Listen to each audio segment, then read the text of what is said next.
better to have it. We have a duration for the month. But you can also come. Why don't? Is there anyone volunteering to come closer?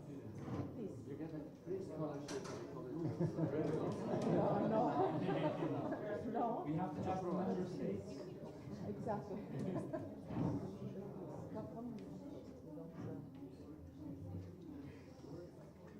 Good.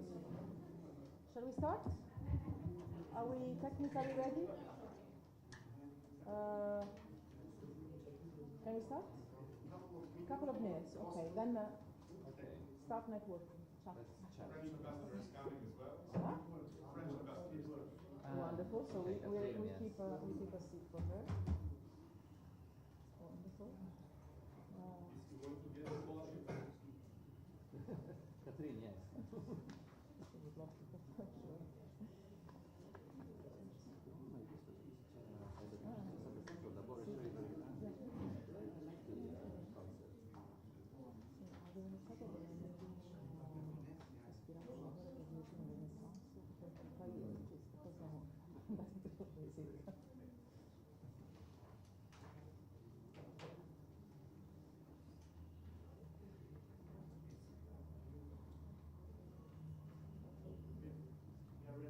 You're ready? Good. Oh, perfect.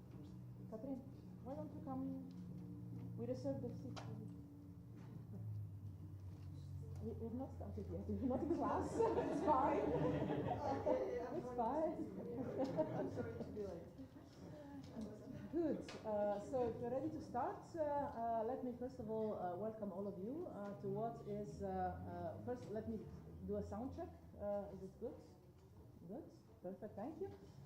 Welcome to all of you to what is actually the very first event that we host in the Laboratory of European Integration, the College of Europe's office. And I'm very pleased that this first event is on women empowerment in the region and is hosted and organized in partnership with the EU delegation and in the framework of the European Week. In Albania. So two things that make me very proud of. It is also a pleasure to have with me and with us our guests. I will introduce them in a minute. You might know them or some of them. But it is also very much exciting for me to have in the audience not only ambassadors of member states, but also other ambassadors, the young European ambassadors that are joining us, and the Regional Youth Leadership Mobility Program that are part of our audience. Because today's event is not hopefully only a transfer of ideas, practices, but also an exchange and a conversation among us. I'm also to see in the audience, I think at least one, I don't know others, of our selected students. So one of the students that will start the master program this September. Thank you for joining us. And many more are, I think, following online. Well, we don't see them, but hopefully they do see us. So welcome also to all our audience online. We're discussing about today is, I think, particularly important, well, for sure for me personally, but also I know for the EU delegation and for the European ambassador to Albania, and for all of us if we're sitting here in different ways. For the College of Europe in particular, it is part somehow of our DNA and of our mission. Let me say a few words about the college. I guess that all of you have an idea about what we do and who we are, but it can be interesting to remind you all in a few words. The College of Europe is a postgraduate institute on European studies that is turning 75 years old this year. So we are old enough to have learned some lessons. And in our statutes, it's clearly stated that our mission is to contribute to the European integration. So it's not only an academic institution, it's also an institution with a continental mission, I would say. And it is only natural, I think, for us to open, after our college campuses in Bruges, Belgium, and Natal in Poland, our third campus here in Tirana, where we are now, and with the master program starting in September on European transformation and integration. This is also something that has to do with women empowerment in the region, and I would say all across Europe. I believe a lot in the power of example and actions, and this is why more than sharing ideas and ideals, I would like to share two facts that have somehow determined the beginning of our work to establish the college program here in Tirana, that I hope can contribute to the empowerment of women in the region. And I'll share with you these two elements. We will start our program with 31 students, out of which the majority are women. And I think this is a clear commitment to increase the work for women empowerment, because at least this is what we believe. The first element of empowerment is education and knowledge. And this is so our way to translate our political commitment, our institutional commitment into reality. And the second commitment we are trying to keep is to have a faculty that is gender balanced. This is going to be potentially a little bit of a challenge, but we are aiming at having 50% of our professors, practitioners or academics, women and men. And to have a gender angle to courses that we will teach. I hope that this can be an element that will increase not only the empowerment of women in the region, but also the visibility of the need for having different strands of work to empower women, not only in the region, but I would say also in all Europe. Let me just say one final thing before I turn the floor to the EU ambassador. That is, today's event will focus on good practices but also challenges, or rather challenges but also good practices. And I really would like to have a conversation. And we have a panel that is very diverse, which I know is the theme of Europe Week. Because I think that while we recognize that there are some barriers, some challenges that we are still facing in the region and beyond the region on the role of women in all sectors, still I believe that education offers a slightly brighter angle. Especially when it comes to primary and secondary education, we see that the numbers are very good. It's true that, as often is the case, the more we go up in the system, the more challenges we face. So we hope also in this respect that the College of Europe, being a postgraduate institute, can contribute to strengthening the education at the highest level. Obviously, there is a very important aspect to women empowerment, that is the legal framework, the regulatory framework, but I believe that out of today's conversations, we will also have ideas and inspiration for practices or stories that also go beyond the legal and regulatory framework, because I think that at the end of the day, as also was discussed yesterday in events for Europe's Day, institutions are important, but at the end of the day, also people in the institutions make the difference. Before I introduce the rest of the panel, let me give the floor to somehow our co-host. We're doing this together, which is, again, something that makes me very proud, also because Silvio and I have been friends for many years, so it's a coincidence, but it's a favorable one. Yes. So, Silvio Ambassador, the floor is yours, and thank you very much for this joint initiative. This is exactly the spirit with which we would like to use the College of Europe space in Tirana to partner with the EU delegation, with EU member states with partners both in institutions, academia, civil society, in Albania, but also in the region more broadly. Thank you, Rector Mogherini, Federica. It's really a pleasure to be here. 5 months ago, a little bit more than 5 months ago, I arrived, and the first, let's say, public event I attended was the launch of the College of Europe here in Tirana, and I had to deliver some remarks. At the time I thought, oh my God, I'm not used to this stuff. But now my colleagues are so bored to hearing me. I think this is the 7th speech in 3 days that they attend. But this is a particularly good one because, as you say, the College of Europe is not just going to be a master course on European integration in Tirana. It's much more than that. It's really bringing discussions on Europe here to Tirana and promoting exchanges, integration, the famous laboratory of European integration, so integration between the Western Balkan region and EU on important topics. And the one you've chosen, really, I'm really grateful because it fits into the theme that we had chosen for Europe Week, which was inclusion, diversity, and human rights. And the issue related to gender were very much at the center of discussion we've had, not just in Tirana, but also we went to Shkodër, Shiroka, and also Gjirokastër. And in Shiroka we had a really interesting panel with NGOs, representatives of associations that fight, for example, gender-based violence.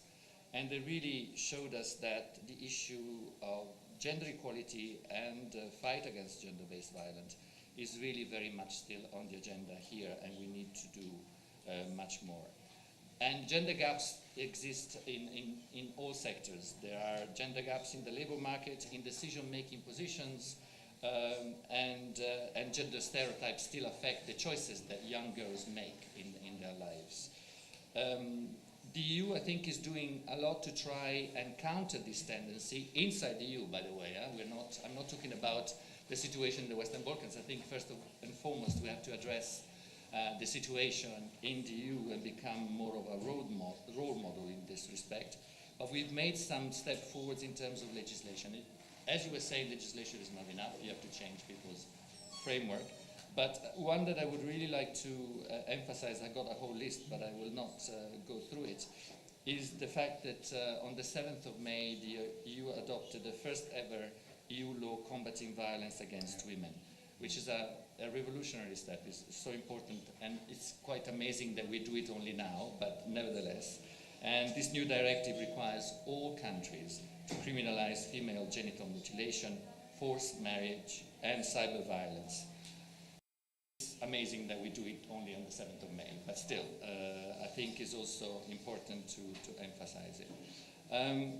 So there's a whole corpus of EU legislation that has an impact or is gender relevant that the Western Balkan countries will have to align with. So there is, of course, this objective, this path that will help address the situation here.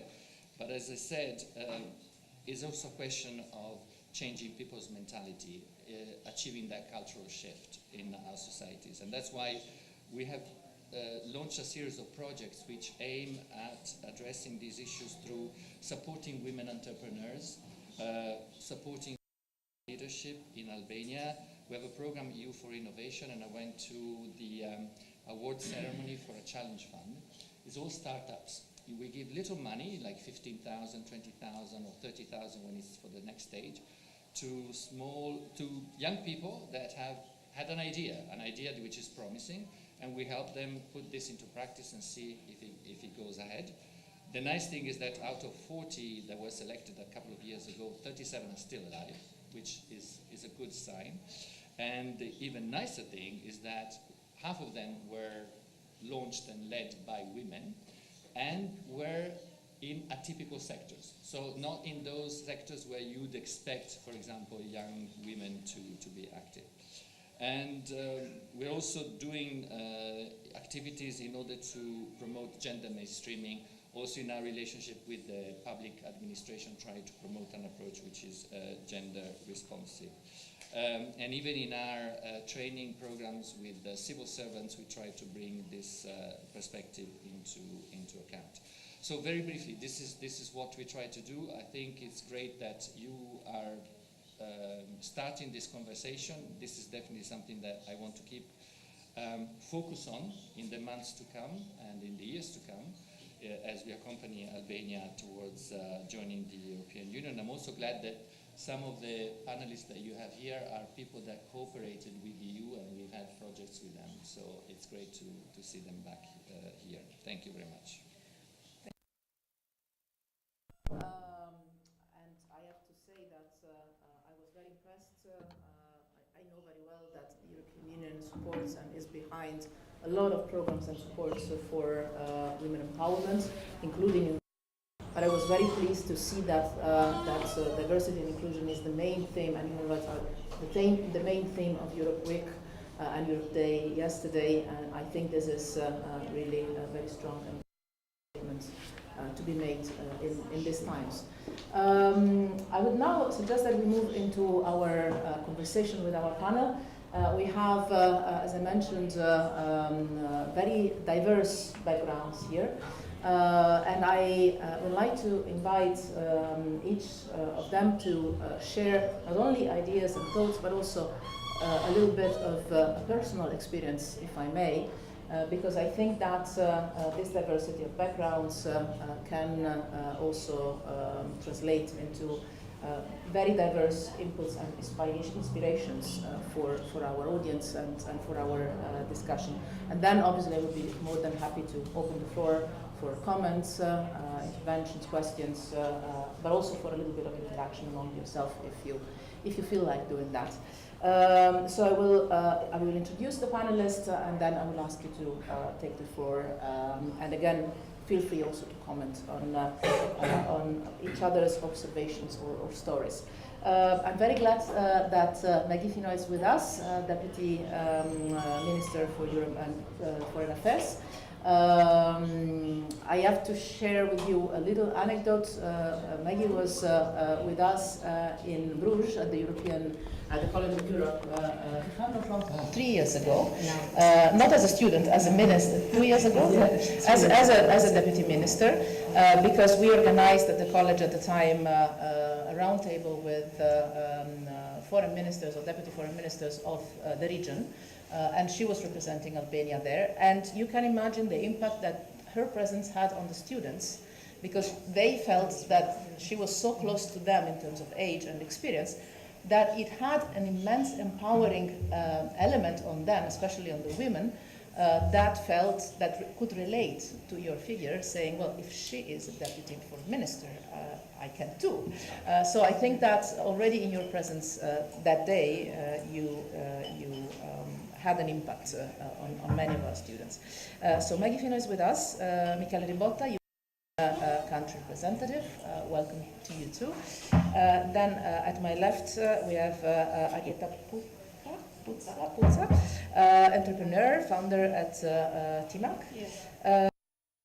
To her left, Ambassador Slobodan Vukcevic, Ambassador of Serbia to Albania. And last but not least, Professor Anita Paparisto, an academic and, if I'm not wrong, a professor at a faculty that is not one of those traditionally women-dominated faculties, even if this is changing, I think, a lot. But we'll hear more from you about this, because you're a professor at the Faculty of Natural Science at the University of Tirana. So as you see, very different strands of work and life, and I'm sure that we will have a very stimulating and enriching exchange. So maybe, Megi, we start with you? You have the floor. Thank you. Yeah, great. Thank you very much, Rector Mogherini, ambassadors, distinguished panelists, ladies and gentlemen. It's actually, I want to take a moment to truly appreciate this event on Europe Week, and the fact that it's the first event here at the College of Europe. It's really outstanding, and I see an overwhelming crowd here, so it really goes to show on the importance of this topic, but also on events and as the one that you mentioned, where we first met as well. So many thanks again for the invitation. I want to start by giving a few, being the only government representative, obviously a few milestones, a few of our achievements, but also some challenges and things that we still need to do. But before that, I want to say that today the situation of gender equality in Albania has changed immensely. Whilst realizing that, as I mentioned, there's a lot more that still needs to be done, I think it has changed, and even by seeing this panel, by seeing a lot of women in this audience to begin with. But I think there's been a real diverse group in several sectors when you think about politics, diplomacy, entrepreneurship, culture, and so on in the country. But as we mentioned the legal instruments a little bit in your opening remarks, and I want to say that the foundation for us as a government is the National Strategy for Gender Equality 2030. That's the strategy starting 2021 till 2030, and the 4 strategic pillars that are actually inspired by the EU's gender strategy of 2020-2025 action plan. Yes, and this document also reflects the link between the SDGs as well.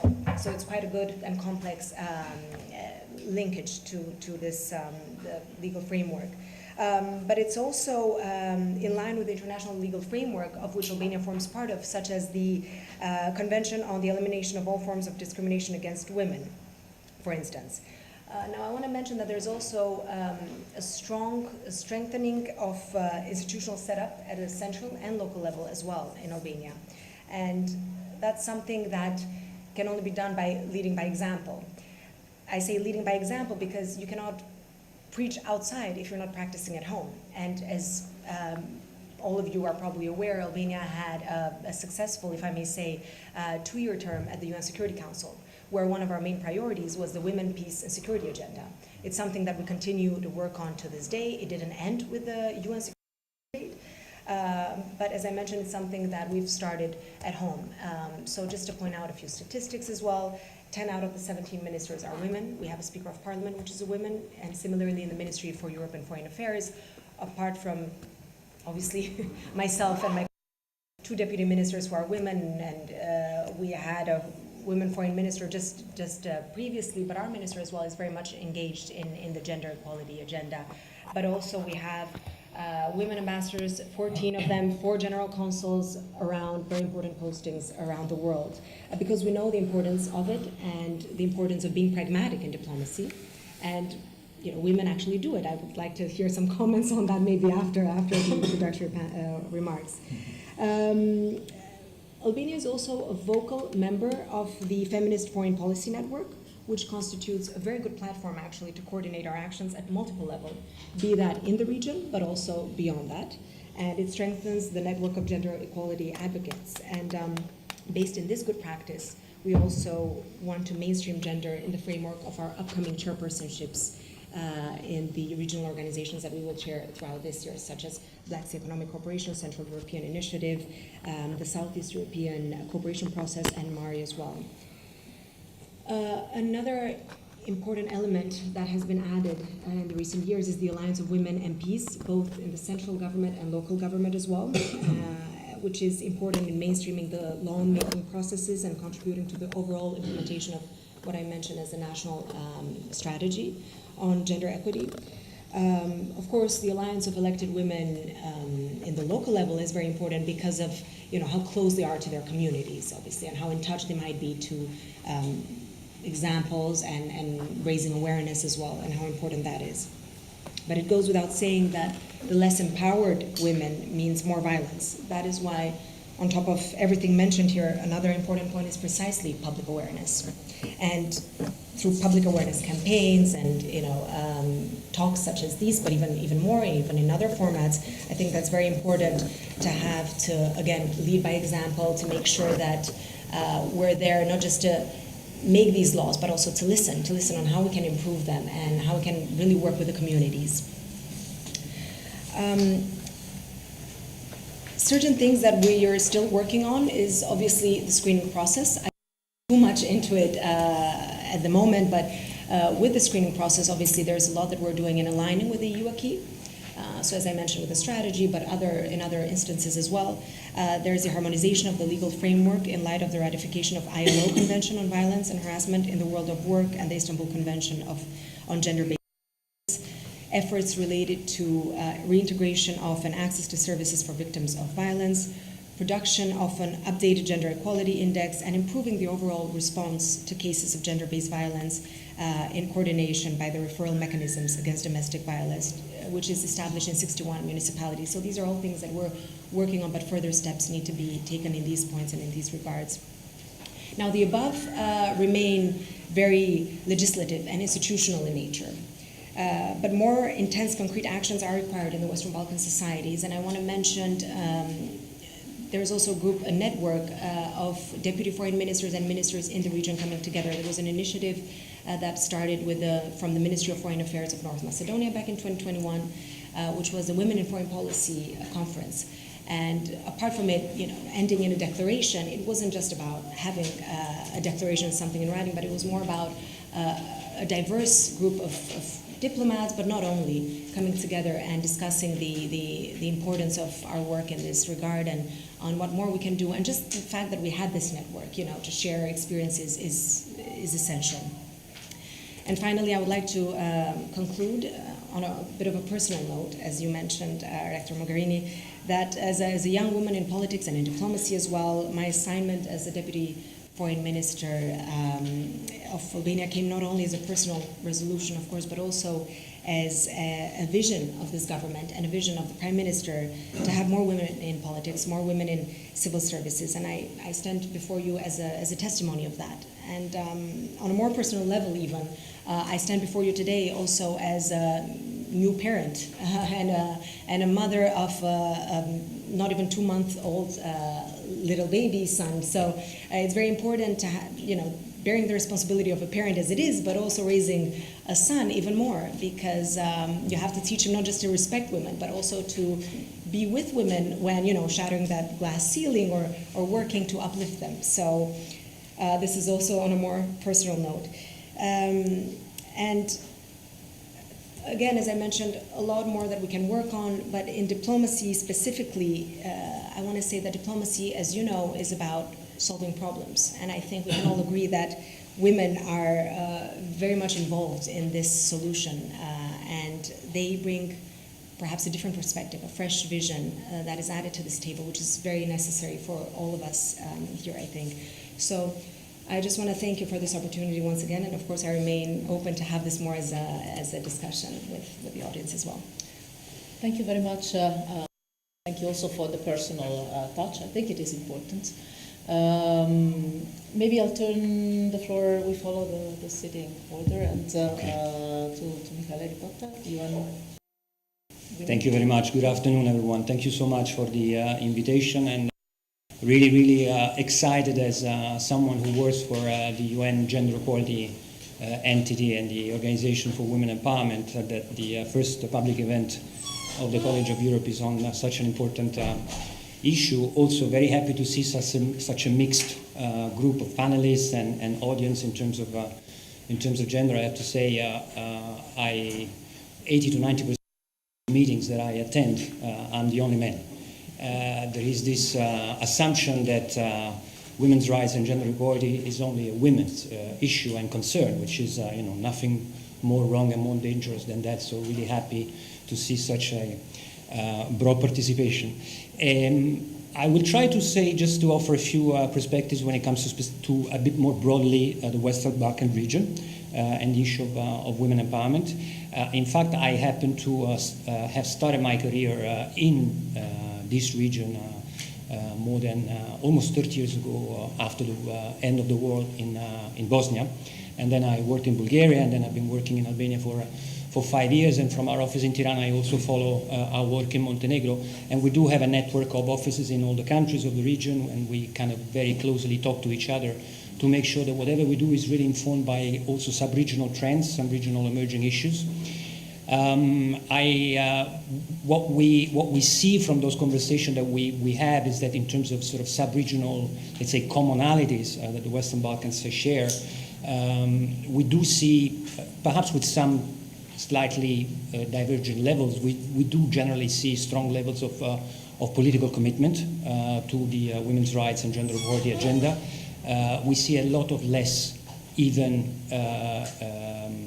let's say, progress when it comes to actually implementing international and regional commitments, whether it is about normative commitments or policy commitments, especially when it comes to investing, providing adequate resources.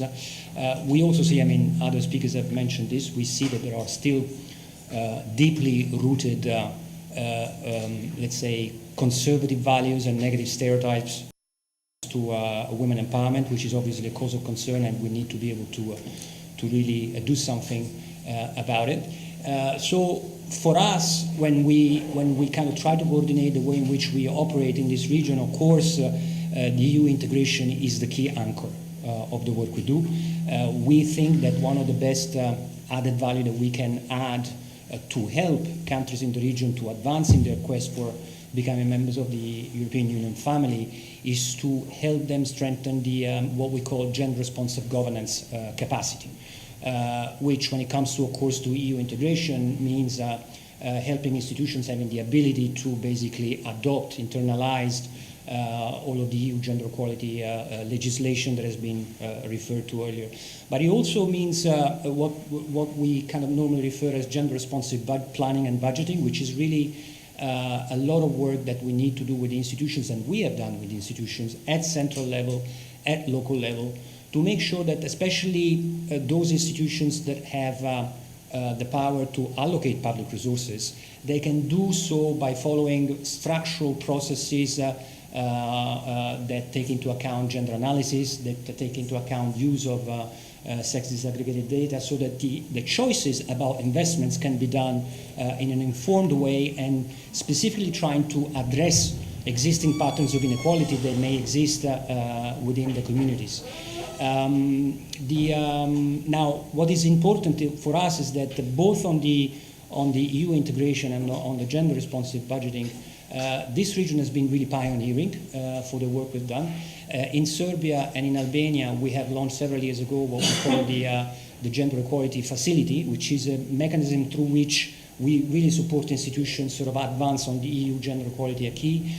This region has been also at the forefront of our efforts when it comes to gender-responsive budgeting. So we're really, really proud that we have made a lot of sort of progress in that respect. I think nowadays, again, situation may vary a little bit across countries, but we have, on average, more than half of government program budgets that are actually developed by following a rigorous gender analysis and using gender equality data, which I think is very, very important.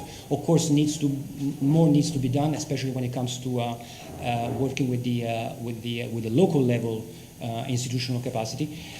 Now, another area where we work a lot is on the violence against women, which has also been mentioned earlier, and there also we completely frame our work into the international and regional normative commitments. We have, until last year, implemented a project that was supported by the European Union that was precisely meant to help countries advance their implementation of the Istanbul Convention on the elimination of violence against women. The title of the project, I thought it was illuminating. It was about implementing norms and changing minds, because those two things are really two sides of the same coin, because we know that there are so deeply rooted gender stereotypes that are still affecting safety and security of women. The third area, which we focus a lot on, which is, as the Deputy Minister was also mentioning, really so much linked to the previous one, is the issue of women economic empowerment. Because we know that women economic empowerment is one of the most effective most effective forms of preventing gender-based violence. So we do a lot of work when it comes to supporting and promoting women entrepreneurship. We do a lot of work with trying to mobilize and sensitize private sectors across the region on gender equality. We have launched many years ago a platform linked to the Global Compact, which has to do with women empowerment principles, and Ms. Puca is one of the signatories in Albania of the women empowerment principles.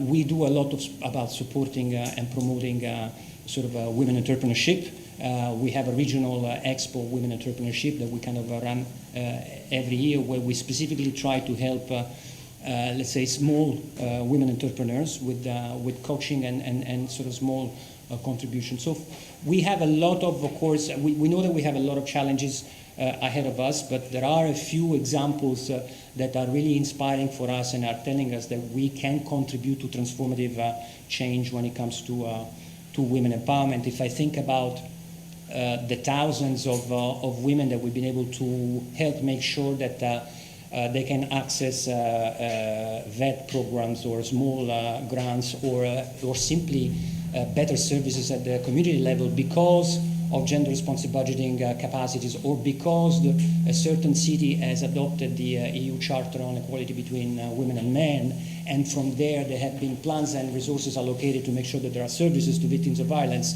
I mean, this is a real and tangible, let's say, proof of where we can make a difference. When I hear, like a couple of weeks ago, that there is one of the WEP's Women Empowerment Principles banking institution members that are sending their staff to a training to learn about how to design banking services and banking products specifically for women, this has a huge potential for transformation. So, of course, there are a lot of examples that we can share, and maybe we can talk about it later, also with engaging with the audience. But thank you so much for this opportunity. Thank you very much, and let me. One of the things you have mentioned at the very beginning, I'm very happy that you're not the only man in the room.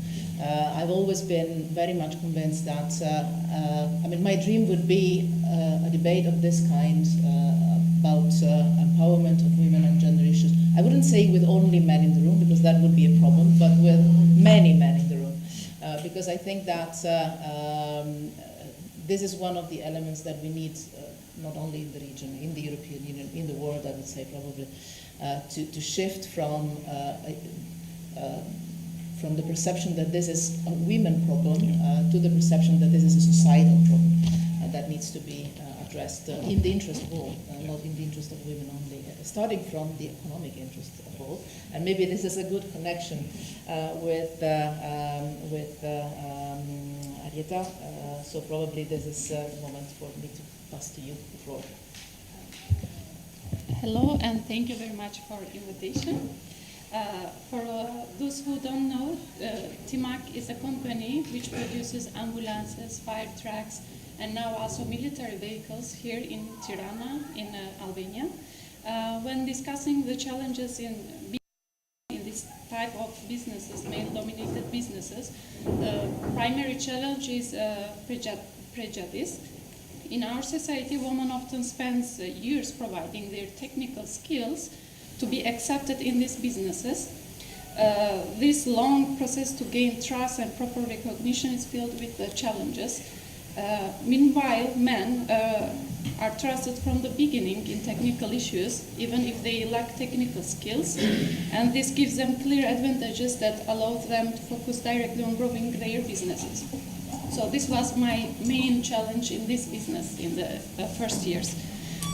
In the context of women empowerment in the Western Balkans, it's crucial to acknowledge this gap, because to bring about change, we must create business culture that supports women entering male-dominated fields. In the automotive sector, solar energy, construction, and transportation, we rarely see women. An inspiring example that brings this mold is our company, Timak. Even though it's in a male-dominated industry, we are around 80% of staff that are women. And now, after 6 years, we export our products to 24 countries, proudly presenting Made in Albania brand. So in our staff, we have also girls who are welding, who are in electricity. We are working also very much with professional schools. So we are trying to give chance to the girls in these male-dominated businesses.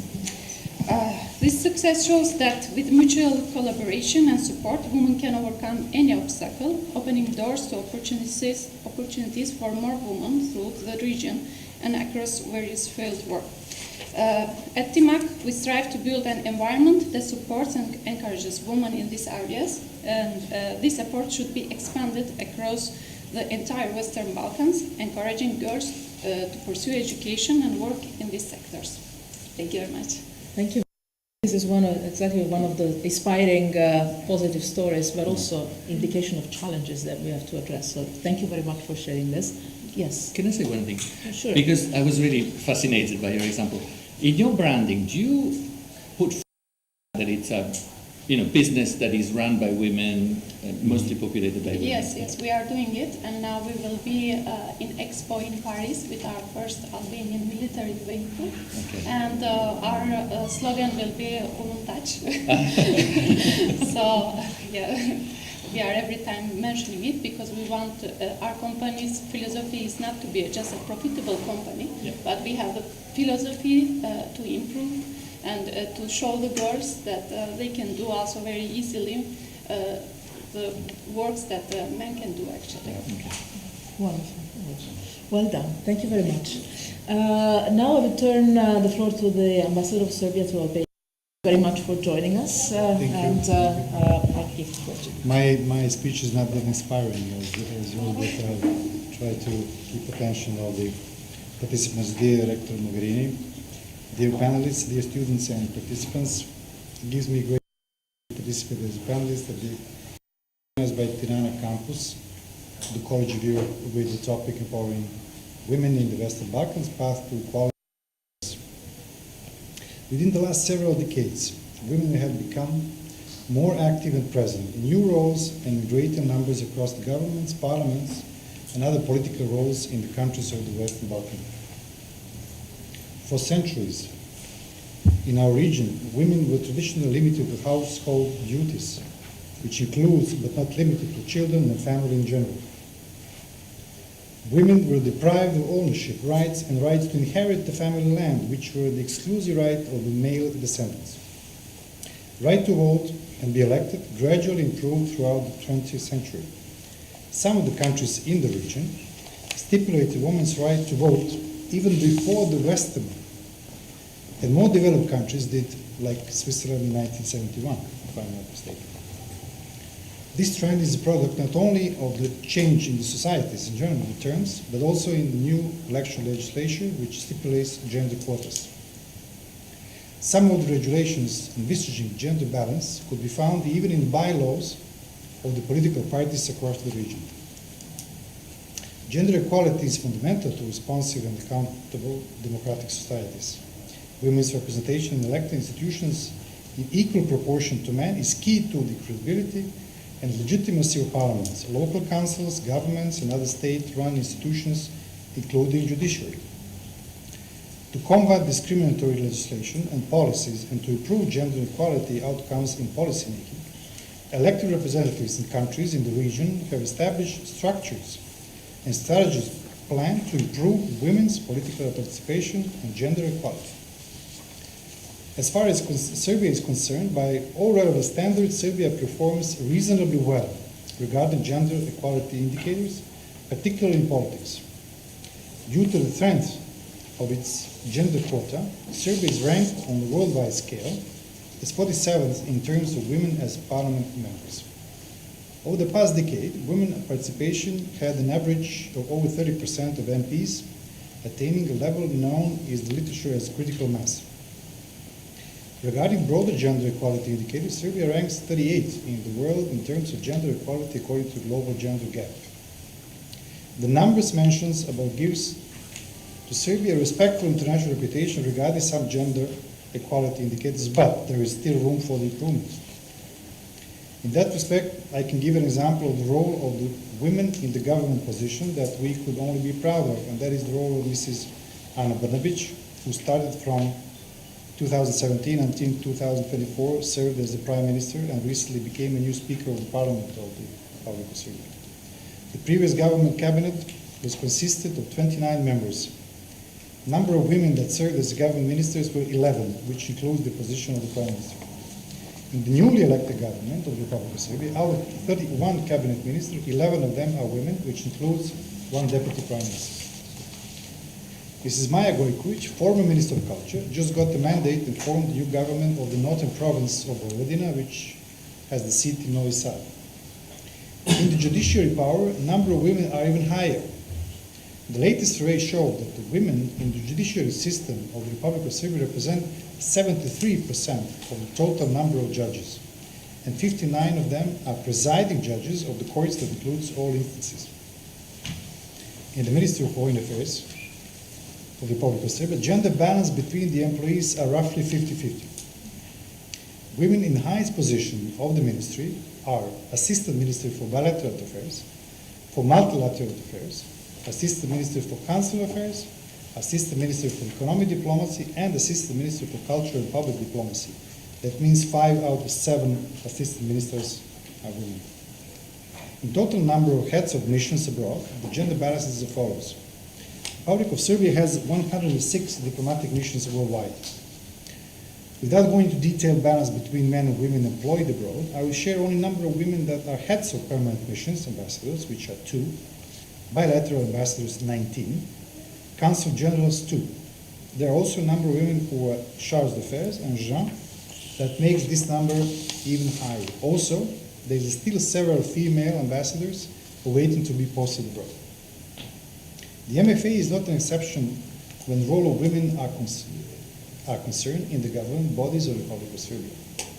A number of state-related institutions also have women as their heads, such Commissioner for Protection of Equality, Commissioner for Refugees, Central Bank Governor, etc. And in conclusion, while Serbia ranks favorably in specific international ratings, political and social environment makes it difficult for progressive voices to emerge and influence politics. Serbian women still face substantial challenges, inequalities, and most notably domestic violence and femicide. So the work for our society and social politicians is far from over. On one hand, Serbia embodies the idea that even though a well-designed and effective quota exists in the country which creates critical mass of the women present in the parliament and government position, on the other hand, the political environment remains constrained, and a true gender equality agenda is underway to be materialized, hopefully in the foreseeable future. Thank you for your attention.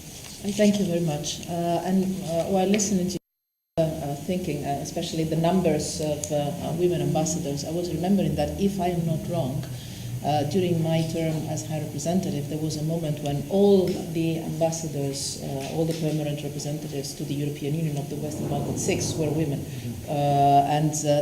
That was a good moment, especially for advancing on some negotiations, and there was a very pragmatic approach to things.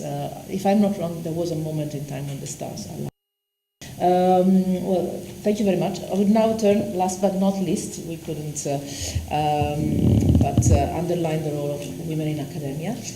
So I turn the floor to Professor Paparisto for your remarks. Thank you very much for joining us. Thank you very much for inviting me to be on this panel.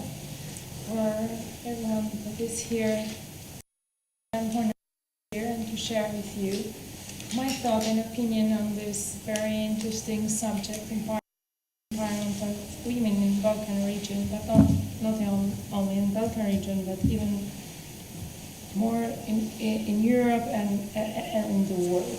And for this, I want to share with you, on my point of view, how I've been feeling in the field of research where I'm giving my contribution. I'm working at Tirana University.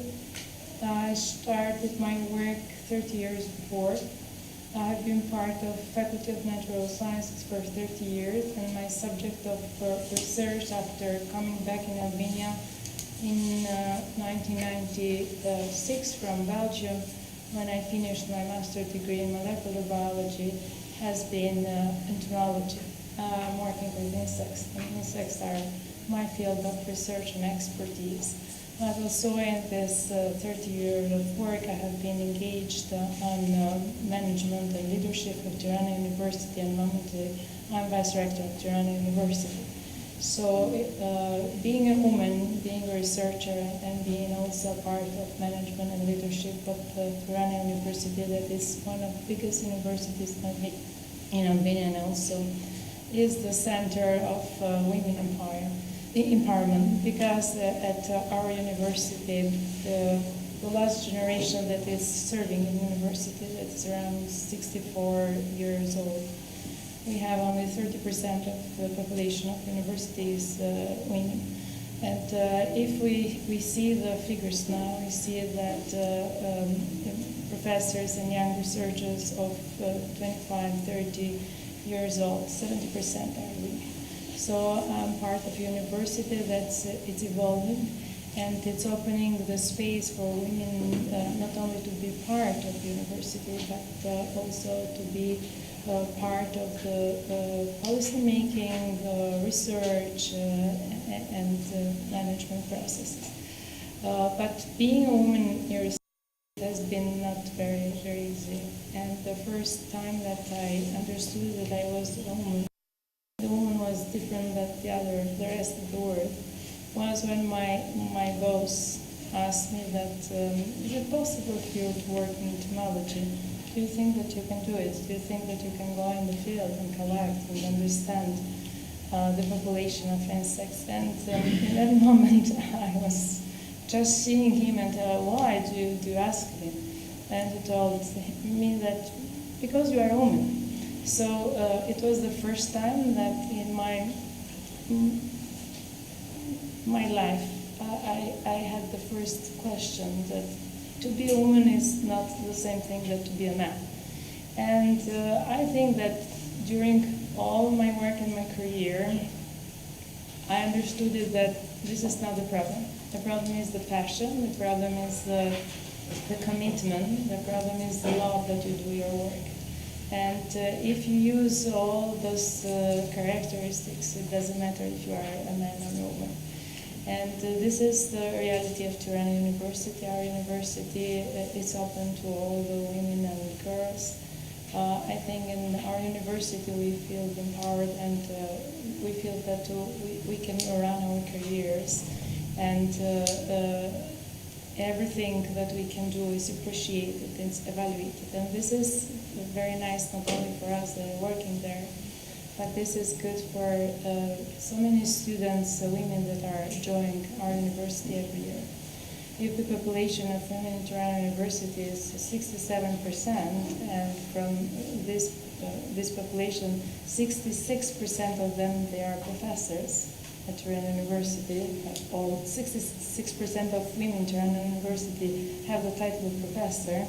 Our students are 80% of the population of students in Tirana University are women. So I think that the role model of professors and all the women and girls that are working in our university and giving their contribution to research but in teaching at the same time, I think is the best way to change mentality, to change the culture, and to give to our society the perspective that a society where you feel evaluated, you feel respected, you feel that you can do whatever your vision, your intelligence, and your creative mind is giving you as adult, the society is going to be better. So in our university we think that educating, as Gandhi told, that educating a man is educating an individual, but educating a woman, it's educating a society. So we are giving all our efforts to support our students, to work as good mentors for them, and to give to them all the possible support and space to join our research and to join our efforts for a better society. Thank you. Thank you very much. This completes the first round. Feel free, obviously, to comment if you want what you've heard, but maybe this is the moment for me to open the floor. Comments, questions, starting from the ambassador of Spain, Albania. Welcome. Do we need a microphone? Good. Here it is. Yeah, because of the online. Thank you so much, Rector Mogherini. Two very quick remarks. Vice Minister Fino said that diplomacy is about solving problems. I couldn't. And it goes without saying that violence against women is one of the most pressing challenges and intolerable scourges our societies face. And diplomacy is also about building bridges. And I think that that is exactly what events like this, what this institution, the College of Europe, is doing, building bridges between Albania and the European Union and its member states. And it exemplifies the value of diplomacy for academia and the value of academia for diplomacy. And the Rector also said something that which struck a particular chord in me, the importance of people for the adequate functioning of institutions. I did a PhD back in the day focused on the importance of human agency for harnessing the full potential of EU foreign policy institutions. And actually, EU Publications is just about to release a book I have written on this with a preface by Javier Solana, which was your illustrious first your predecessor before Catherine Ashton, exactly, pre-Lisbon, of course. And one of my main conclusions is that human agency is crucial for harnessing the full potential of EU institutions. And I must say, having witnessed firsthand, heuristically, the undertaking of then High Representative Federica Mogherini from the backseat of the European Council, she embodies the importance in the capability of a single person to really contribute to harnessing the potential of a newly created institution, which was the post-Lisbon High Representative, because we're talking about a new bureaucracy, a new structure, the European External Action Service, which did not exist before the entry into force of the Lisbon Treaty. And I hope that the students that may participate in the activities of the College of Europe in Albania will contribute to this very important endeavor for the European Union. And you may, of course, say that hope is not a strategy, and I fully agree, but without hope, Europe as we know it would not exist. So my best wishes of success. Thank you. Thank you. Thank you very much. Before this becomes embarrassing to me, anybody else? Yes, please. And maybe if you can introduce yourself, that would be good for the speakers. And obviously, again, we'll collect some comments and then... My name is Antonio. I'm part of the Regional Youth and Mobility Program. I'm from Macedonia, and I'm researching the youth knowledge gap for transition, digital and green. So, gender gap is really interesting, and it's an important topic, but nobody is talking about the knowledge gap. And more importantly, to get the knowledge, we have in the Western Balkans a budget gap as well. So I've seen that to enter in this kind of institutions, the tuition fee is like 27,000 euros, and that is a big budget for a young individual here in the Western Balkans. But in Europe, I particularly work in Zagreb. It will take 5 years for me to get this type of money. So my question would be like, do you consider gaining knowledge a luxury, a privilege, or a necessity? Thank you. Let me take this one immediately. We consider this a necessity and also a vocation. And this is why, yes, the tuition fee is high, not only for Western Balkans, also for Western European standards. This is because the college formula is a particular one. We not only offer the academic program, we also make, not only let, but make our students live together, meaning that they have boarding and lodging included in the fee, because for us, the living together and not only the studying together is an essential part of learning. But for the college and for me personally, one of the main and most important elements of our academic offer is to have the broadest possible diversity of backgrounds, including socioeconomic backgrounds. And this is why we have very large scholarship schemes.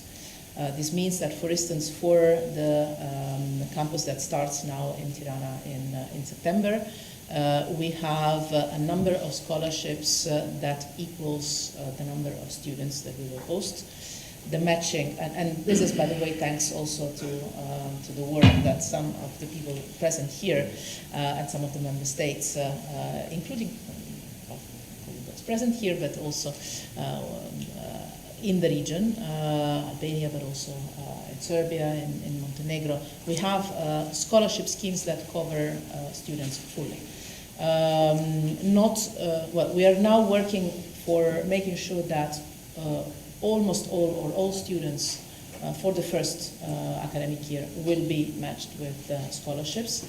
The matching is not always evident because we might have, I don't know, 2 scholarships or 1 scholarship or 2 scholarships for Italian students and maybe 3 admitted students, or maybe we might have, I don't know, a scholarship for one nationality and no students selected for them from that nationality. So not always the offer meets the demand, but we're trying to cover all students with scholarships. And this is not only true for the campus in Tirana, but also in our 2 other campuses in Natolin and in Bruges.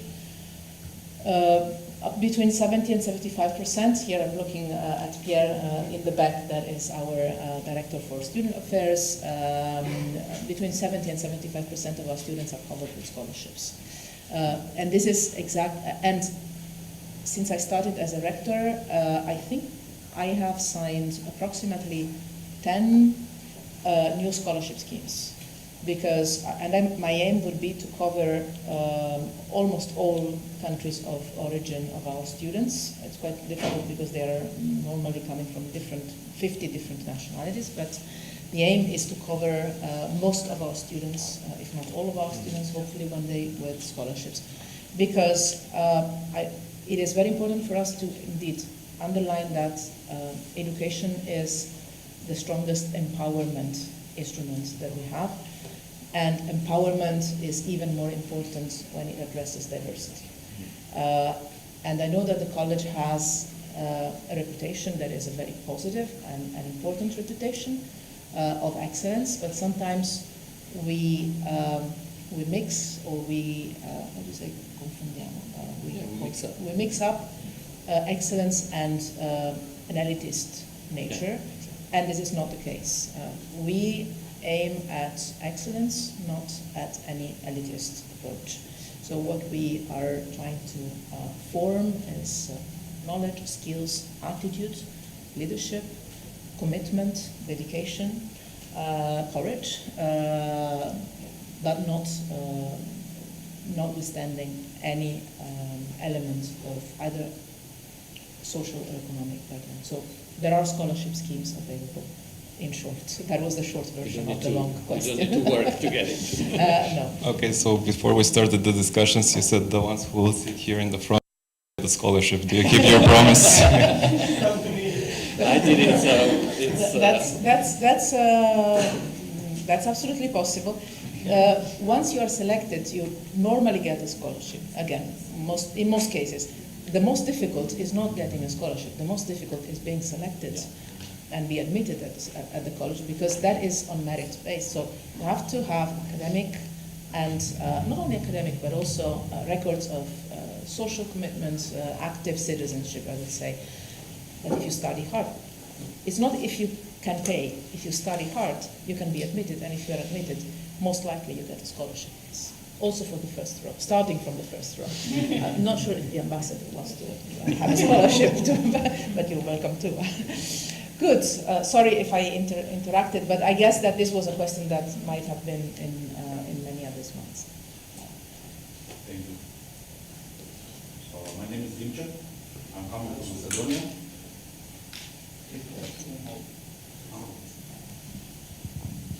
My name is Dimčan, coming from Macedonia. I'm here also part of the regional cooperation Young Researchers.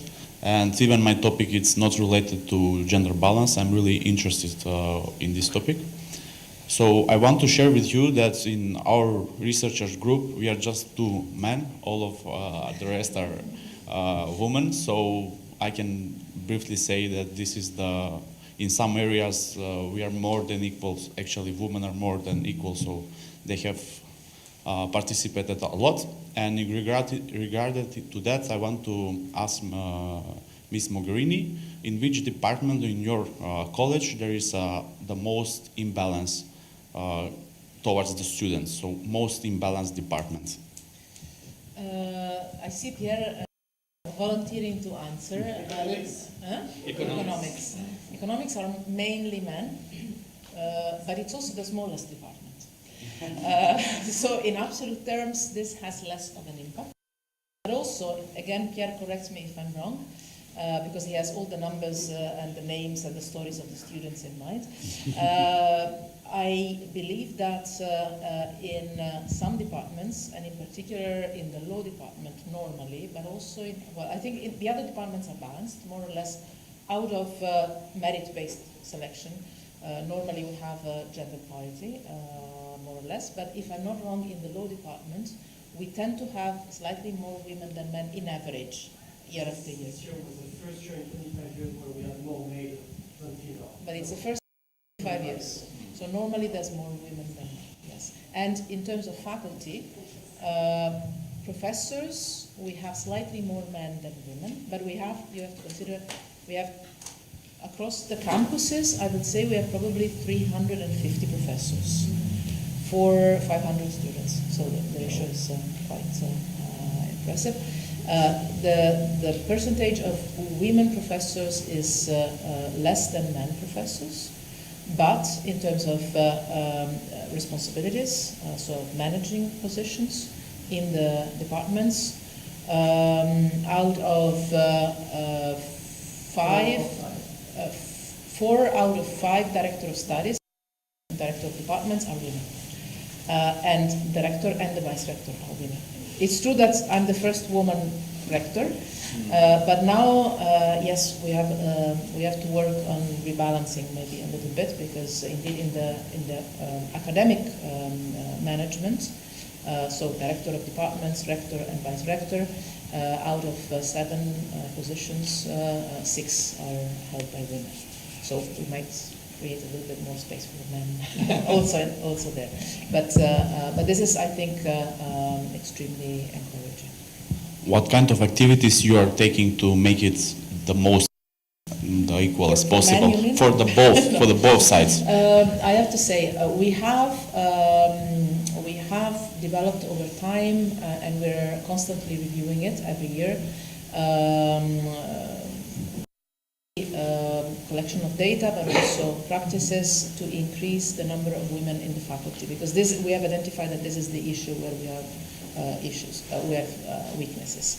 But this is somehow related to,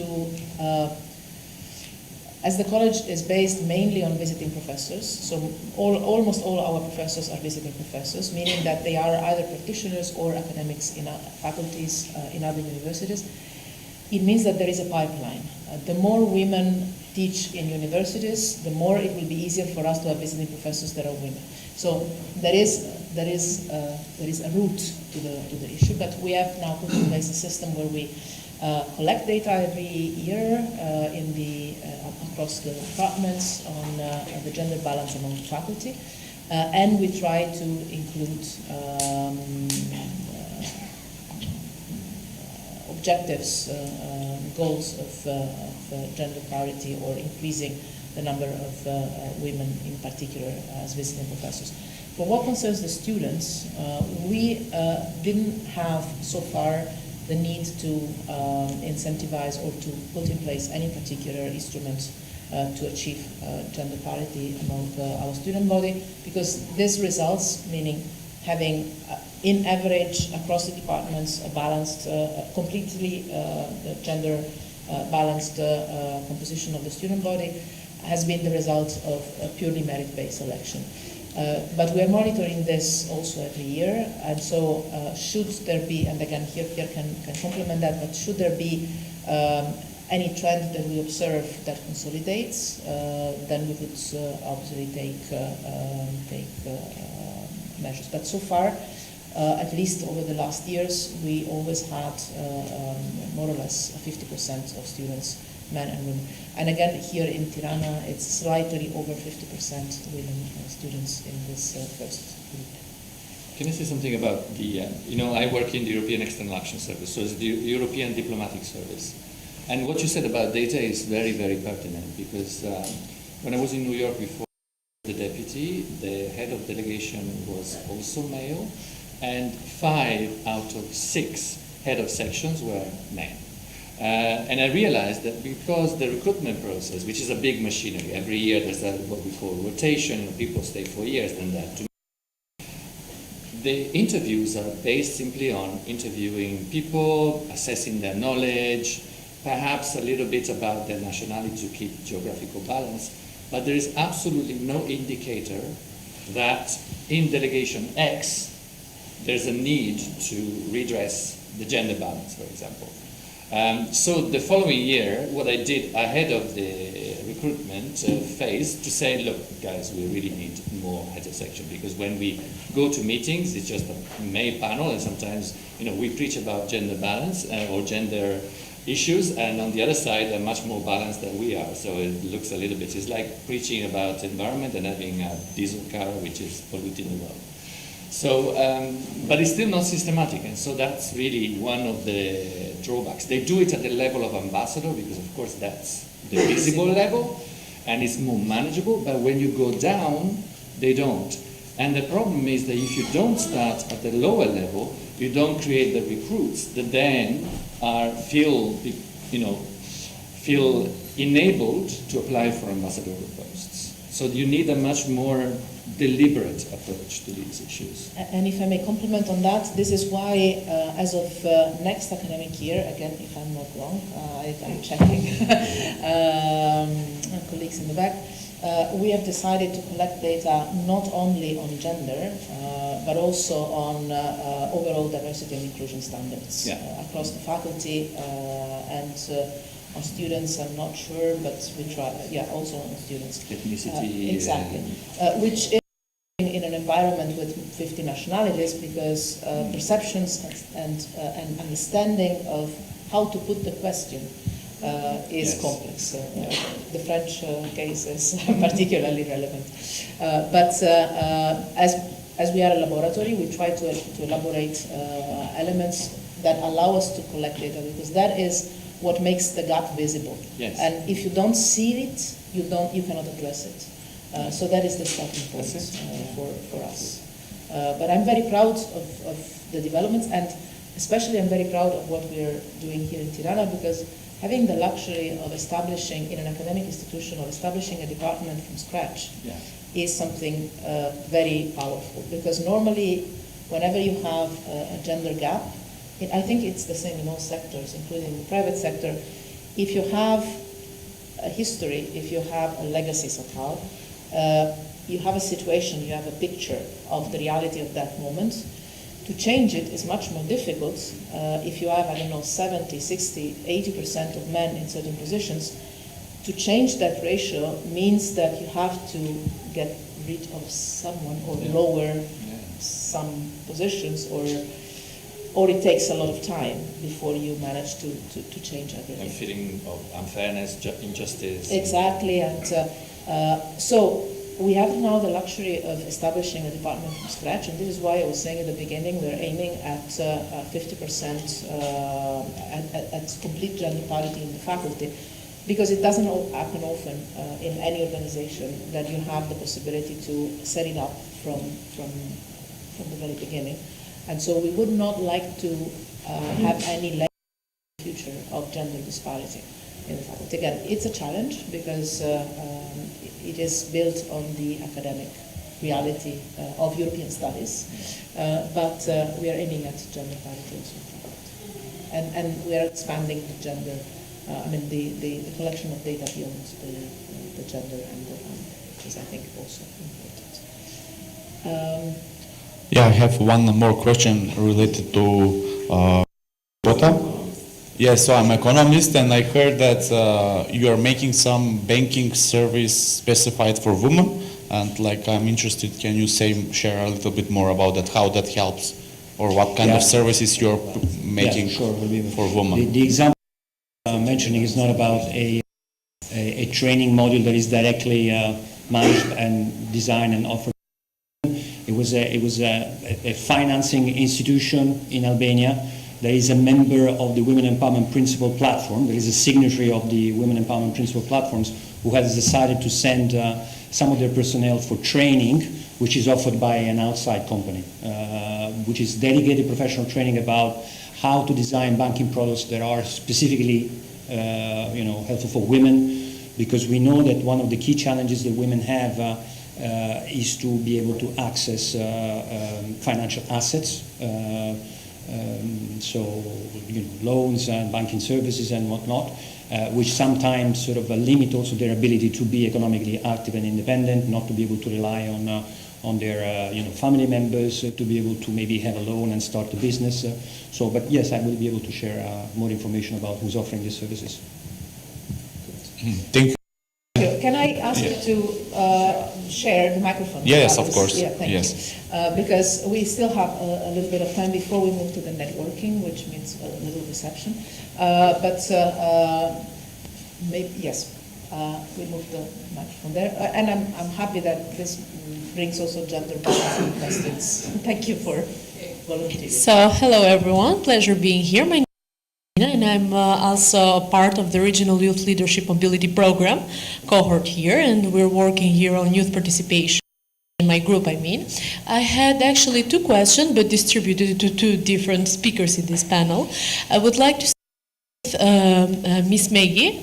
First off, I want to say that yes, maybe here in the Albanian context we're very familiar with the fact that we have an increased number of women represented in politics, but generally, I mean in the public perception, sometimes people perceive as this is just limited to numbers.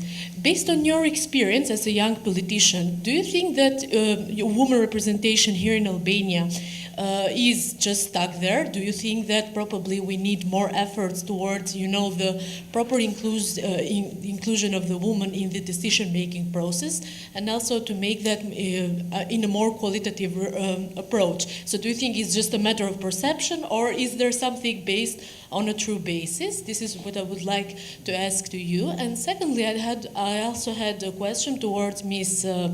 Paparisto regarding the representation of women here. As she mentioned, we have 80% of students in the University of Tirana that are girls. We additionally have up to 60% of women being represented as professors. But when it comes to leading positions in academia, the numbers are completely reversed. Why does that happen? So, why do we have way more men for example, as deans or as chief of departments instead of women? Is this a problem? Is this something that should be tackled? Based on the needs that the professors may have, or is it something that should be worked from a structure based on your personal experience, on the numbers that you can provide from the University of Tirana's case? Thank you for your time, and I'm very looking forward to your responses. Thank you. I would immediately turn to. Thank you so much for your question. Actually, I was planning on making two comments after we gathered the questions. So you really touched upon what I wanted to say as well, because pretty much all of us, mentioned statistics, and I think it is important. And sometimes we mention that in such panels, right? 10 out of 17 ministers are women, and so on and so forth. But consider something, and even in Albanian politics, this is relatively recent. We might take it for granted now because we see so many women in diplomacy and in politics, but this was not the case when a lot of us were growing up, or when an older generation was growing up. So you didn't really tend to see that many. You might see one or two, but that was about it. But also something that I wanted to mention as well, which is relevant to your question, is it's not about the optics. So yes, optics are great when you talk about gender quotas and statistics, but it's not just about the optics. The optics are an inspiration, as I mentioned. When you see people, or like the case of when we were discussing about Bruges, and the impact that it might have had on the students there when they saw me, or when they saw the other women in the panel. But it's also about women being in these positions and working not just in unions, but working to advance the gender agenda. So yes, optics on the one hand, but also the substantive or the qualitative, as you mentioned, which is working internally in really advancing this agenda, and not just talking about. Well, talking about it is great and should be done, but you know what I mean. So really digging into it, and again taking it back to the people making the institutions, right? That we started with this point. I think that's very important, because if you don't have that, then who else is going to lift the women up, or who is going to do this work. And I wanted also to mention something. When I was studying law, things were changing a little bit. They were starting to have more women in law, whereas before, again, that was unimaginable. And I like to hear that now in the College of Europe, this is also the case, right? You mentioned that there are more women or young girls studying law than men. So I think it's about having both aspects of it. So having this, the numbers, but also having the work that comes with the numbers. Also in Albanian politics, because I just mentioned in pretty much in the central level of ministers, but there's 35%, about 35% of MPs which are women, and in local government as well, around 33.3% of mayors that are women. I mean, again, this is something that we see now. It's a big number. It's a big number, but it's something that we see now. But this wasn't the case even like 10 years ago. So, I mean, I think that this is important in the grand scheme of things. Yeah. I hope that answered your question as well. Actually, just maybe to taking in consideration that we have a rise of anti-gender actors, there are plenty of these anti-gender actors that say, oh yeah, we have 30% of women in the parliament, in the decision-making, but what are they really doing? So based on your experience as the woman that is being represented in the decision-making process, what would your answer be to that? Is just the representation of women, for example, in the context of Albania here, just a matter of numbers? Or do we have also the quality that we're speaking about? For sure, it's something very new, as you really mentioned, but what are the challenges towards this qualitative aspect? That was, I mean, the context of what I was asking. No, absolutely. It's the work that you undertake. We mentioned it here, and a lot of us work together, even in this panel, right? So it's the work that, for example, does with the civil society. That's very important, because that's very important in a lot of contexts, be that in projects or in other situations, in raising awareness, as I mentioned, raising awareness to also change the mindset. I think the professor here mentioned cases of we need to change this traditional mindset that we have in Albania, but also in the Western Balkans. This is the pertinent work that we do. In the Ministry for Europe and Foreign Affairs, we have the Diplomatic Academy, we have a lot of areas in which we try to empower young people, both men and women. We had a pilot project just last year, if I'm not mistaken, with the College of Europe, and we selected one of our best in the ministry, and she happened to be a young woman that came to Bruges. So, I mean, there's a lot that we do on our daily work to really focus on these things. I mentioned it, and I think everyone said it. It's not, all. Of course, a lot more has to be done. We see cases of gender-based violence. It's unfortunate, and I agree with you on that. But that doesn't mean that we have to stop working on these. As I mentioned, these are things that we take into consideration, be it in the ministry or in our works with civil society, media, academia is very important as well, and the work that we do with the education sector. So it's all of these little bits and pieces that come together and form a puzzle in making it a really substantive work. So not only for the statistics. If I may comment in this, and then Silvio wanted to interact on this question before we turn to the answer to the second question. If in a little bit of a provocative manner, if you allow me. Exactly. My instinctive reaction to your question would have been, and what are the men doing? Because it's not, I think that we have to get out of the mentality that in order to have women in leadership positions, they have to be 100% great. While men in leadership position can be great or bad, it's normal, or just, you don't notice. While if you have a woman in leadership position, that has to be the best. Otherwise you get a man.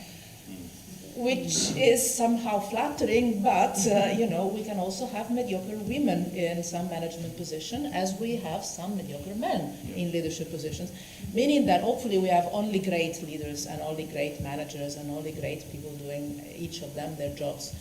But I think that indeed we have moved in the last 50 years, basically, from a situation where, if you see the pictures, even of the European integration process, it's all men. you see the pictures 75 years ago, 50 years ago, of the council, of the commission, and it's all men. It's all men. You start seeing women. Simone Veil in the parliament. Simone Veil in the parliament, Thatcher at the time. I mean, you have some figures, but the pictures, it's only in the last, I would say 20 years probably, that we started to have women in a relatively good number at the institutional level, but also in the private sector. So it's quite recent. But I think that we have now made this shift from the impossibility of women to be in the picture to the fact that we have a relatively good percentage. And now I think the next shift is to consider this so normal that not only if they're excellent, they deserve to be in the picture, exactly as men. Again, in principle, everybody should be excellent if they have responsibility roles. But the question of, okay, and what are these 30% of women doing, to me applies to, and what are the 70% of men doing? Well, if I would also answer in a provocative way, I would say they'll be occupying your space. So this is why you need to be excellent. But I totally get the point, and thanks for the interference. So it was great. But I read your question differently, because I agree that the record of the Albanian government is striking. And in the first month that I was doing my courtesy visits, and I met the Deputy Minister, the Minister of Environment and Tourism, Minister of Agriculture, Minister of Education, Minister of Anti-Corruption, Minister Health and Social Security, all women, Chief Negotiator, all women. So it's incredible, and then you can't fool around with them. They know their business. But I think maybe you are not exploiting that potential fully, because I feel that given the number of women in the Albanian government, the positions that they have, I feel that you could do more in terms of role modeling and also taking a strong stance when there are cases of gender-based violence, of discrimination, and we know that is not so much in Tirana, in other parts of the country. I mean, I think there's a potential to really boost this aspect and this wealth that you have in the Albanian government. Good. Shall we move to the second part of the question? Yes. So I'll try to answer to your question with figures, with numbers. We have eight institutions, 6 faculties and 2 institutions and universities, 4 deans men and 4 deans women. In Faculty of Natural Sciences, we are running now for new positions. And all departments that we have 8 departments, and in all departments there are women running for the position. In all our faculties, 8 positions, in each faculty there are women running for the dean position, and in only 3 faculties are running parallel with women men. So how can I answer? I think that this is the answer. Because maybe the situation that we are talking is a situation related to years before, so many years before, where the balance was different and many men were in positions, but now that this balance has changed, it is reflecting. It's impossible to not be reflected on the situation of management and leadership. So in Tirana University, I think that we have to take care, because in my point of view, men and women has to be equal and work together.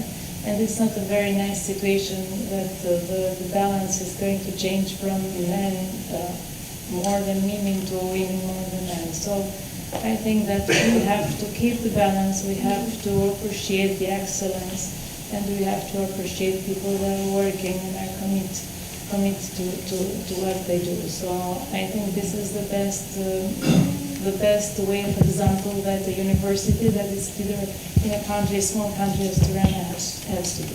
So thank you for the question. Thank you. We still have a few minutes before we wrap up. Are there other questions? Before I ask maybe the other panelists. I just wanted to add a little something while we get another question. I think it's interesting because you mentioned you cannot fool around, right, with the ministers. They're very strong and tough. And I think it's true, and I think it's also something that we need to look at is the people working with them as well. Because you mentioned they haven't realized their full potential, or the government. Okay, we're never satisfied with anything in life, really, and it's good to never be satisfied, because otherwise if you are, then you'll never advance and you'll never improve. But I see it in our ministry, but I see it in a lot of other ministries and institutions, that a lot of the people working there are also women. Of course, the case for Tirana is different for other cities, and that's a whole other discussion, I think. I mean, that's yeah. But yeah, when you think about our institutions, chief of staffs or directors, we have to think of, you know, being it in a more rigorous vein, that a lot of these people are also working with us, you know, closely, are also women, and are also people who are working on advancing this agenda. Municipal council as well. I'm fortunate enough to be a member of the municipal council, and as I mentioned, there's an alliance of women that was just recently formed. So a lot of the people that we do there, but it's also closer to our communities where we work, again, something that we work on. So just as another added point, but yeah, I mean, this is such an interesting topic that I think we'll probably continue at the networking event with a lot of good points. Absolutely. I don't see hands up.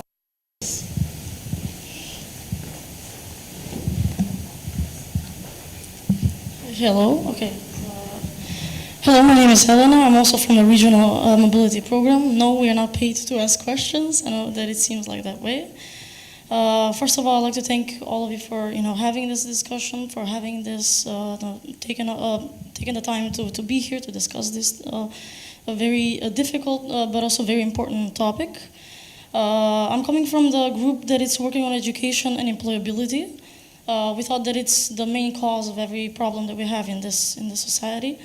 We also consider, when doing the research, we also considered having the gender gap incorporated, or we are expecting it to happen, to see it.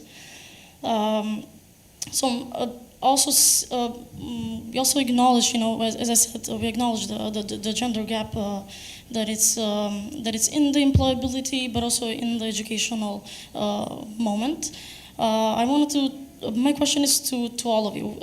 We can talk for days and days, but I wanted to, and statistics and read speeches and all of that. So, what after this talk? What's your plan on after this? That's an excellent concluding question. Thank you for that. Perfect. We'll look for you for moderating the next debate. That's my first point. No, and maybe this is a perfect way of concluding, giving back the floor to all our panelists and speakers. Maybe you want to start? I can start by saying that the situation of women in Albania has not to be compared only with Tirana or only with the universities. And maybe this is the conclusion, in my point of view, not only for Albania, but for all the region. Because in our region and in Albania there are so many differences, and those differences has to be evaluated, has to be given the space and the floor to be discussed. And maybe to have more efforts from the government, from the civil society, from every one of us to change it for the better. Because there is no country changing if it's not changing everywhere. It's not only Tirana or the university changing. It's everywhere it has to be changed. So more efforts needs to be done, and not being happy what we see around our small environment and habitat. So this is my conclusion. Thank you. Ambassador. Yes. Even in former Yugoslavia, if some of you remember, we had Prime Minister women, Milka Planinc. She was right after Tito died, I think the first head of Executive Council on the federal level. So yes, we have more women. I wasn't going into details like in the local councils and the local governments. There are plenty of very successful, very good, excellent women as leaders. So new age brings more gender equality, even in some cases dominance. So maybe in 50 years we will speak about empowering men. So this is maybe some topic for you. I will not probably be alive at the time, but it might happen that really there's a lot of very successful women taking parts in ministry and in other ministries, in private companies. One of the best private companies were run by women, so it's really something which is present, and it was maybe not 50 years ago, but definitely 20, 30 years ago, deeply rooted in our side. Thank you. What's next? Yeah. My conclusion could be like maybe today you can think that there could be very much opportunities in men-dominated industries, so maybe with my expression you can think also about it. Also, you are most of welcome to Timak, to our company. Maybe we can have cooperation with young girls with new ideas. We are every time welcome. So I'm more in a concrete conclusions, let's say. Thank you. Okay, first of all, thanks again for this, super interesting, and I hope that some of the future students of the College of Europe will be inspired maybe in the future by sort of thinking about developing a thesis, a graduation thesis on the issue of gender equality and women empowerment. Also, looking at academia, the other day I was in Montenegro where we were sort of supporting the state delegation that is going to Geneva to the Women's Rights Committee to discuss their state report under the CEDAW Convention, and we were discussing about the University of Podgorica establishing a new course on gender, which I think the contribution that academia can also bring to gender studies is very important. On what's next for us, a lot of things. I'm trying to come up with just the biggies, one or two.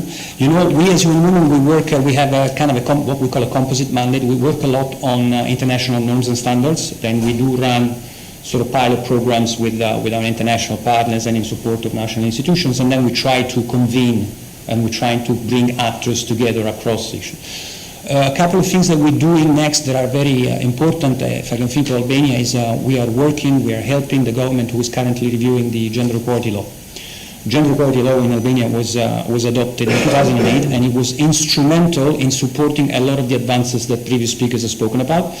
But in the meantime, 15 years have passed, a lot of things have changed in Albania institutionally, in the overall international sort of perspective, and the country is now formally negotiating EU accession. So we need to have a law which is more up to date, which is more aligned with EU standards, that is more precise about what is discrimination based on gender and what are the consequences for non-compliance with anti-discrimination legislation, that is more precise in providing enough teeth to the Commission Against Discrimination to go after institutions that don't apply the law.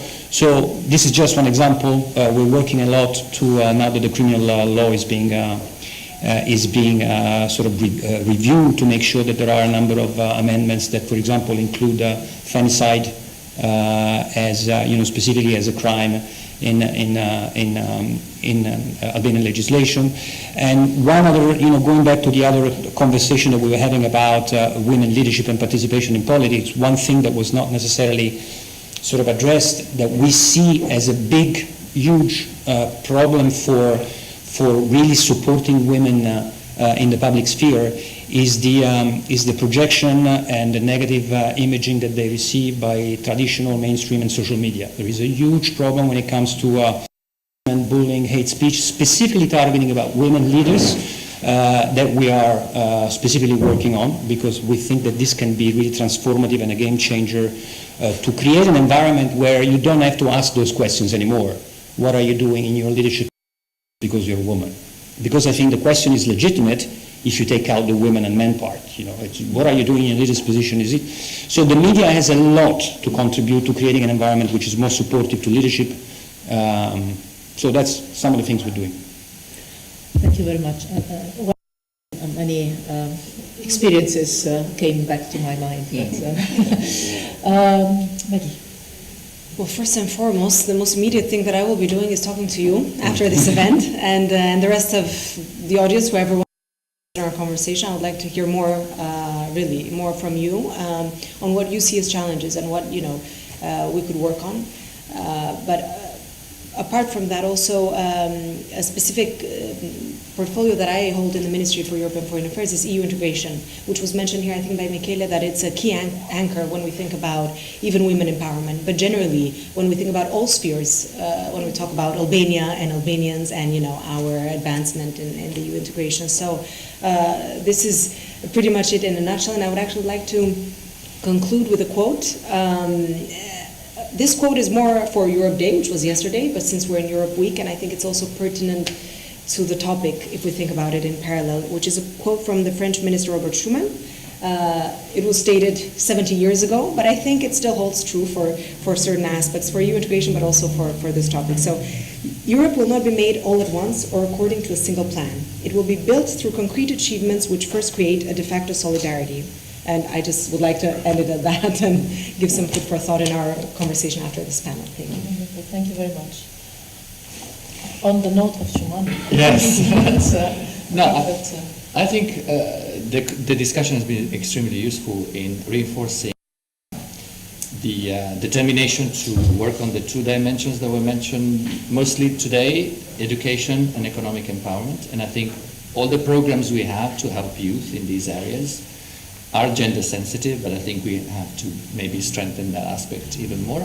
And two things that I have learned in addition is one, locality, because in the discussions with Shiroka, it clearly appeared that, as the professor was saying, the reality in Tirana is not the reality that you have in the north of the country. And you need specific responses. You need to use also the program that we have for municipalities as a way of strengthening the ability of local authority to address these issues, create also the services, the infrastructure that are a bit of a safety net for many women, and not just women, because much of the stuff that we said today applies also for gender issues at large, so LGBTIQ issues. And the second thing that I've learned, because you mentioned it, I think, is the importance of the ambassador actually, the importance of having women in the judiciary. Because you can have so much legislation as you want, but then if the judge is a male conservative guy that has a certain approach and a certain societal view, I don't know how much the law will be applied in the spirit of the legislator. So I think also that is an important component. So we do a lot in terms of capacity building for the judiciary, Albanian judiciary. So that's an important consideration. So I learned a lot actually. Wonderful. Well, I learned a lot too. I would like to thank you, not only the panelists, but also all of you that participated to this exchange. I think it was very lively and interactive and a lot of food for thought, and not only for thought, also for action. And so I will take my part of the question and take a couple of commitments. On one side, so what the question for me would be what the College of Europe here in Tirana would do, not only in Tirana, probably also in Bruges and Nathalie, on empowering women in this region in particular, but beyond that. And I think that I can refer, first of all, the two elements that I mentioned at the very beginning. We will try to have a gender-balanced faculty and management. Our head of administration that is sitting just in the back is a woman, Arjeta. So try to have gender parity in the faculty and in the management in the administration at all levels. Trying to keep the gender balance in the student body, and not only what I would like to take as a to-do list for the future would be to try, with the support and with the help and advice of all friends and interlocutors we've had here with us today, to keep the empowerment of women in the region as a fil rouge in our work. Not necessarily a specific course, but something that we mainstream through the curriculum that we develop at the college, and also through our extracurricular activities. At the college we promote a lot, and the students promote a lot of extracurricular activities in cooperation with being in embassies, institutions, local players, civil society, private sector, other academic institutions. And I would really like to come back to you, each of you, in the coming years, months, weeks, to see how we can make our students and our faculty interact with you on the topics we have discussed today. I would love to bring you to meet the students or bring our students to visit your company. I would love to have the idea, maybe here I might provoke you, of maybe a thesis prize for a thesis on empowerment of women in the region, and why not with an internship with UN Women here, so that we motivate students to focus on that. So to try and develop this in all sectors of our activities. And also maybe, why not, to make sure that this is not a one-off event, but maybe that we follow this up 1 year from now to see where we are, and to involve the broader college community in this conversation. So I would like to thank you all, including you, for this concluding perfect question. And I would like to invite you to a little reception and networking. We were trusting the weather forecasts that were telling us that it was raining, so we have decided to move the reception inside the pyramid. I don't think it's raining, but still better to be on the safe side. I think exactly. I think this plan is still that, so we can walk to the pyramid and we have a little reception there. Thank you very much for being with us. Thank you also for those that followed online and for everyone.